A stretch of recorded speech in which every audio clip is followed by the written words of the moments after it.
I know it's rigorous, and I've chosen a career path and the travel that can make it difficult. But I say, I never get away from this.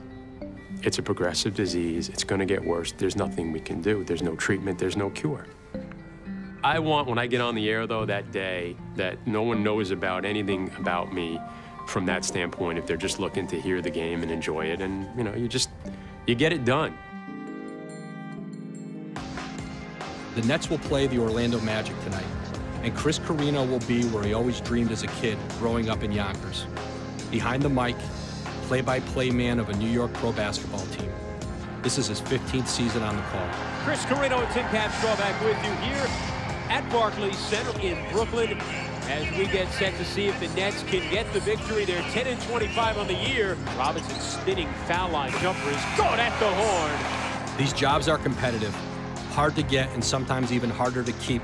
Across all these years, Carrino has managed to keep his seat on the air. But night after night, getting back to that seat can sometimes be the most arduous task of all. I always have to be careful when I'm walking, because if I misstep, I may stumble and then fall. I've had stitches to my chin on more than one occasion. FSHD attacks and weakens muscles in the face, shoulders, and upper arms. Eventually, it can spread elsewhere in the body. Chris is 45 years old, and FSHD began its assault on him as an upperclassman at Fordham University in the late 1980s. I just went to an HMO doctor. He says, well, you definitely have some kind of a muscular dystrophy. I says, you know, that's like the Jerry Lewis telethon, the kids in wheelchairs. He says, yeah, but there's various forms of muscular dystrophy. Not a lot of doctors know about FSHD. The Nets lose their 9th consecutive home game, and the Magic win it 83-77. After the game, it's a drive back through the city to meet a charter plane at Newark International Airport. No journey, long or short, comes without uncertainty looming every step of the way. We sit in the back of the plane. I'm the last one off. A lot of people don't even see what I go through that are part of the traveling group. When it's 2, 3 in the morning and you're tired, that's when you really have to be careful. I just feel tired, and you know, luckily what I go through is not a lot. It's not pain. It's just some weakness. But we'll get up and we'll do it all again tomorrow.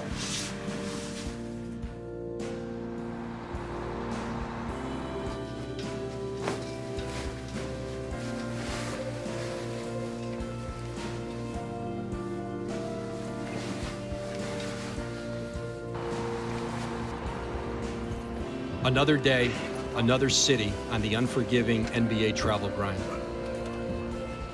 I was never really forthcoming about my emotions about it and feeling with anybody. I didn't want people to worry about me. She started, I think, getting frustrated with me that I wasn't sharing it. When you love someone, you just pretty much do what's needed to be done. You know, some days it was hard, but, you know. She's a strong woman. That burden of living with the disease, and at the same time, the other burden you create for yourself by trying to hide it and pretend it doesn't exist. From every corner of his personal and professional life, support would wash over Carrino. But none touch him as deeply as the way this life turn has connected him to his boy, Christopher Jr.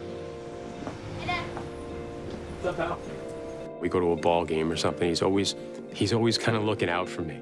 I don't want him to bump into you, or, you know, are we going to sit someplace you can be all right when we sit here? You know, he's always looking out, and part of me just hates the fact that he's got to worry about that and that he's got to know about that stuff. But he's growing up as just a wonderful young man. Research shows that there's a 50% chance a parent with FSHD will pass it down to their child. He will ask me from time to time, you know, Mommy, do you think I have FSHD? But we have a great pediatrician who is very familiar with FSHD, and she monitors Christopher over the years, and she doesn't think he has it, but one day we will give him a blood test and we will find out, definitely. If there was something we can do, if there was a treatment, then obviously it would behoove us to get him tested so that we could start the treatment. But if there's nothing that can be done for him right now, then let's let him not have that label right now until, you know, cross that bridge when we have to cross that bridge. You made a name in the media for yourself. And I think this is the perfect time for you to now start a foundation. 5 years ago, Chris and Laura Carrino started the Chris Carrino Foundation for FSHD, a nonprofit that has generated hundreds of thousands of dollars to fund research in universities and clinics around the country and world. I was getting ready to shoot a promotional video for our first dinner.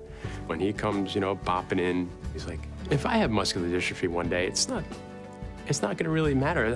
It's not really going to be like I have it because there'll be a cure from your foundation. And I mean, I was like, that blew me away. If it really became so much of a burden to other people, that's when I'd have to stop. But we're in a race against time with this, and I think a lot of the things we're trying to do with the foundation is finding treatments, finding cures. I just think that by the time it gets to a point where I wouldn't be able to do it again, there's going to be something that's going to help me. I'd be climbing that staircase and struggling with it up to the plane and going, you know, I want to do this job till I'm 80 years old, but how am I possibly going to do this, you know, in 10 years, in 20 years? But I said to myself, I don't have to do it 10 years from now, right now. Right now, I just have to get up this staircase that's in front of me. You talk about living your life moment to moment. I mean, I think that's what FSHD, it's a lesson that it's kind of taught me to do. I don't worry about how I'm going to get to tomorrow's game. I just worry about today and what I have to do today.